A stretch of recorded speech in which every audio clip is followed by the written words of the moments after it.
नमस्कार, विदर्भ की बात वीकेबी न्यूज के दोपहर के प्राइम टाइम में आपका स्वागत है। अब रुक करते हैं आज की हेडलाइंस पर।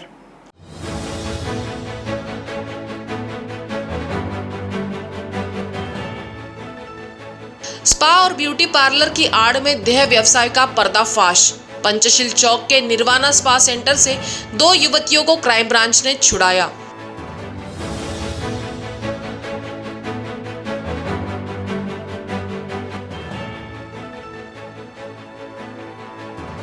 ऑटो चालक को रिश्वत मांगना पड़ा ट्रैफिक पुलिस को महंगा। एसीबी ने की रिश्वतखोर ट्रैफिक पुलिस पर कार्रवाई।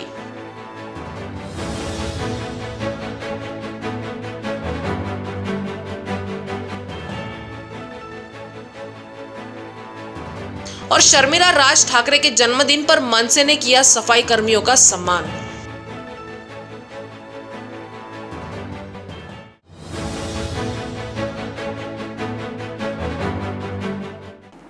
और अब खबरें विस्तार से। नागपुर क्राइम ब्रांच ने स्पा की आड़ में चल रहे देह व्यापार के अड्डे पर छापा मारा है। स्पा के मैनेजर को गिरफ्तार कर 2 युवतियों को चंगुल से छुड़ाया गया। कार्रवाई मंगलवार शाम पंचशील चौक की बताई जा रही है, जहां निर्वाणा ब्यूटी स्पा पर क्राइम ब्रांच ने कार्रवाई की है। पंचशील टॉकी चौक स्थित केयर अस्पताल के पास घटाटे चेंबर है। इसकी पहली मंजिल पर निर्वाणा ब्यूटी पार्लर की आड़ में यह अड्डा चल रहा था। इसकी जानकारी मिलने पर पुलिस ने डमी ग्राहक को पार्लर के मैनेजर अग्रदीप बिमल कुमार दास बर्दवान पश्चिम बंगाल के पास भेजा। उसने एक युवती का 20,000 रुपए में सौदा किया।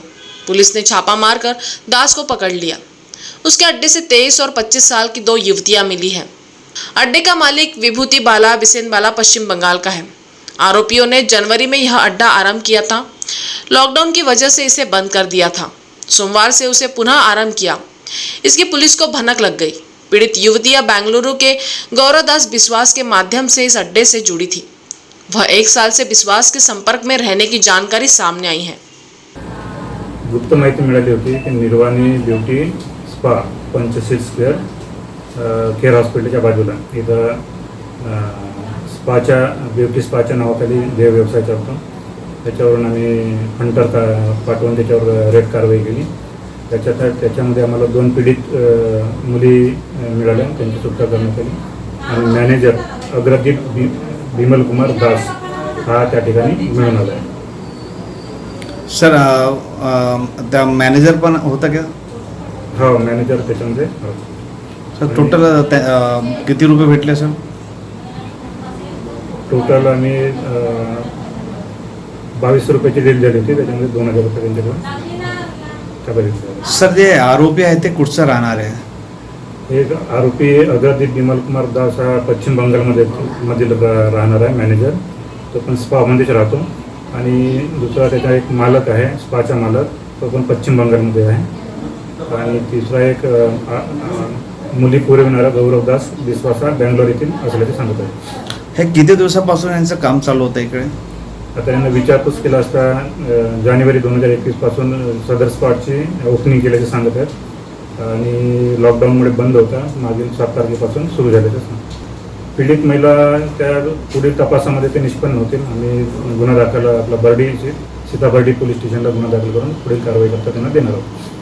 महाराष्ट्र नवनिर्माण सेना प्रमुख राज ठाकरे इनकी पत्नी शर्मिला राज ठाकरे इनके जन्मदिन के उपलक्ष्य में सोनेगांव परिसर में मनसे द्वारा सफाई कर्मी महिला व पुरुष को भेंट वस्तु वितरित की गई। सोनेगांव परिसर में कार्यक्रम का आयोजन महाराष्ट्र नवनिर्माण सेना के प्रदेश महासचिव हेमंत गडकरी द्वारा किया गया। शर्मिला राज ठाकरे इनके जन्मदिन पर महिला सफाई कर्मियों को साड़ियां तो जामदार बंधुओं को शर्ट पैंट पीस वितरित किए गए। गौरतलब है कि कोरोना के समय सफाई कर्मचारियों का अहम योगदान रहा, जिसे देखते हुए उनका सम्मान इस उपलक्ष्य में मनसे द्वारा किया गया। शंकरनगर के ट्रैफिक पुलिस को ऑटो चालक से पंगा लेना पड़ गया भारी। रिश्वतखोरी के मामले में ट्रैफिक सिपाही हुआ गिरफ्तार। बताया जा रहा है कि ऑटो चालक को परेशान कर रिश्वतखोर ट्रैफिक पुलिस 500 रुपए की रिश्वत मांग रहा था। ऑटो चालक ने इसकी शिकायत एसीबी को कर दी, जिसके बाद ट्रैफिक पुलिस पर कार्रवाई की गई। हिंगना मार्ग निवासी ऑटो चालक 10 मई को शंकरनगर चौक से यू टर्न लेकर सीताबर्डी जा रहा था।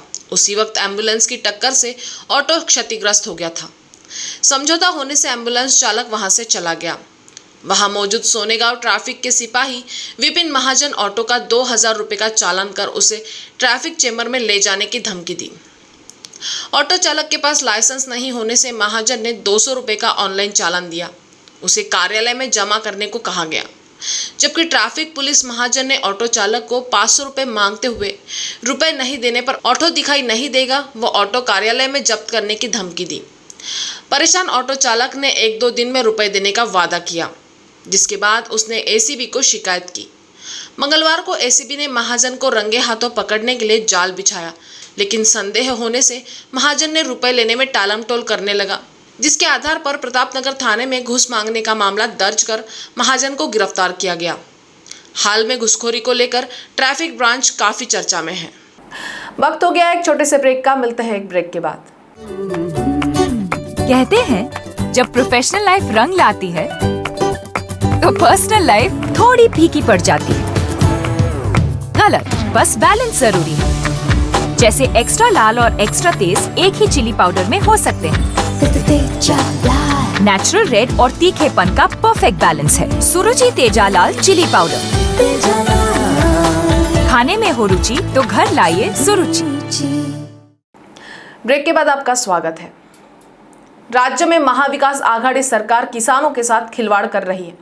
यही नहीं, किसानों को लूटकर राज्य सरकार बीमा कंपनियों को लाभ पहुंचा रही है। ऐसा आरोप राज्य के पूर्व कृषि मंत्री डॉक्टर अनिल बोंडे ने नागपुर में पत्रकार परिषद लेकर राज्य सरकार पर आरोप लगाया है। फसल बीमा योजना यह काश्तकारों की भलाई के लिए है, लेकिन महाराष्ट्र में जब से उद्धव ठाकरे सरकार आया, महाविकास आघाड़ी सरकार आया, तब से किसानों को फंसाने का काम, किसानों को नुकसान पहुंचाने का काम इस योजना के द्वारा की गई है।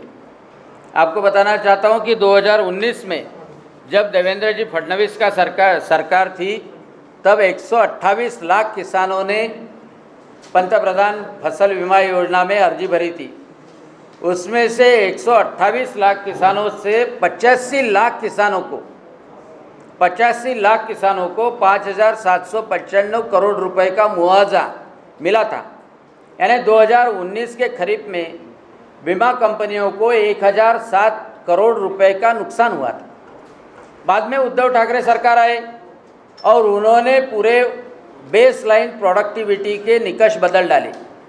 उन्होंने एटमॉस्फेयर के ट्रिगर के निकष बदल डाले और उसका परिणाम यह हुआ कि खरीफ 2020 में 138 लाख किसानों ने पंतप्रधान फसल बीमा योजना के लिए अर्जी भरी थी, लेकिन 138 लाख में से सिर्फ 15 लाख किसानों को बीमा प्राप्त हुआ, नुकसान भरपाई प्राप्त हुई, मुआवजा प्राप्त हुआ। यानी सिर्फ 974 करोड़ रुपए प्राप्त हुए। यानी आप कंपेयर कर सकते हैं कि 2019 में 128 लाख में से 85 लाख को फ़ायदा मिला और 2020 में उद्धव ठाकरे आने के बाद में 138 लाख में से सिर्फ 15 लाख किसानों को फ़ायदा मिला और कंपनियों को 4,234 करोड़ का फ़ायदा मिला। ये कंपनियों को फ़ायदा करवा देने में बहुत सारे अधिकारी मंत्री उसमें इन्वॉल्व है। ये बहुत बड़ा घोटाला है और इसलिए इसकी पूरी चौकसी होनी चाहिए, उसकी जिम्मेदारी निश्चित होनी चाहिए, वो अधिकारियों के ऊपर कार्रवाई होनी चाहिए, मंत्री ने राजीनामा देना चाहिए, उद्धव जी ठाकरे ने उसकी रिस्पॉन्सिबिलिटी खुद ने लेनी चाहिए और जो 2019 के जो निकष थे, जो बेसलाइन प्रोडक्टिविटी थी, वह ग्राह्य पकड़ के वो वही मंजूर करके सभी किसानों को, ये कंपनी को जो पैसे मिले हैं 4,234 करोड़ रुपए, वो किसानों में बांटना चाहिए। यही डिमांड लेके हम आगे बढ़ रहे हैं। मंगलवार को नागपुर में विद्यार्थी वाहतुक बचाओ संघर्ष समिति द्वारा छत्रपति चौक पर प्रदर्शन किया गया। इस दौरान स्कूल बस और स्कूल वैन चालक मालक संगठनों द्वारा प्रदर्शन किया गया। नागपुर के छत्रपति चौक पर अपनी मांगों को राज्य सरकार तक पहुंचाने की कोशिश करते ये नागपुर के स्कूल बस व वैन चालक मालक है, जो राज्य सरकार पर अपना रोष निकाल रहे हैं। कोरोना के कारण राज्य में लॉकडाउन लगाया गया, जिसके बाद स्कूल बंद और उसी के साथ इन जैसे हजारों लोगों का रोजगार बंद। स्कूल कोई जाता नहीं था तो लाजमी है कि इनका कारोबार भी पूरी तरह से बंद रहा, जिसके लिए राज्य सरकार से आर्थिक मदद की मांग करने के लिए संगठन द्वारा नागपुर के छत्रपति चौक पर प्रदर्शन किया गया।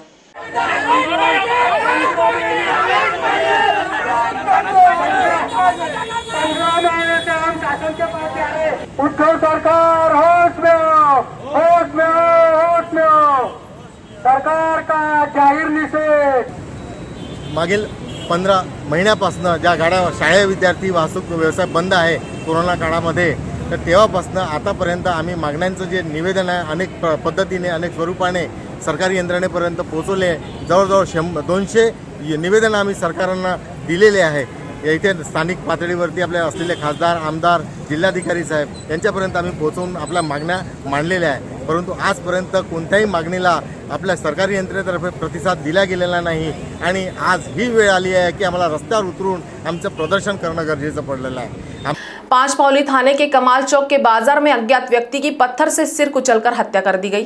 सोमवार रात हुई इस वारदात में पुलिस ने देर रात सोनू उर्फ भूरिया और उसके भाई को हिरासत में ले लिया है।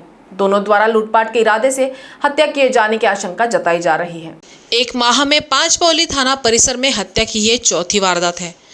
आरंभिक जांच पड़ताल में मृतक के भिखारी होने का अनुमान है। कमाल चौक के पास शनिचर बाजार है। बाजार कल शाम को बंद हो गया था। इसके बाद वहां से इक्का दुक्का व्यक्ति की ही आवाजाही होती है। इसी दौरान जनता वाइन शॉप के पीछे सब्जी विक्रेता के चबूतरे पर पत्थर से सिर कुचलकर 50 से 55 वर्षीय व्यक्ति की हत्या कर दी गई। रात 8 बजे बाजार के व्यक्ति ने पांचपौली पुलिस को सूचना दी। स्टेशन हद्दीतील कमाल चौकाजवळ जो शनिचरा बाजार आहे तिथे एक गृहस्थ आहे ज्याचं नाव बोरकर असं समजलेलं आहे, जो भिकारी होता, भीक मागून आपला उदरनिर्वाह करायचा।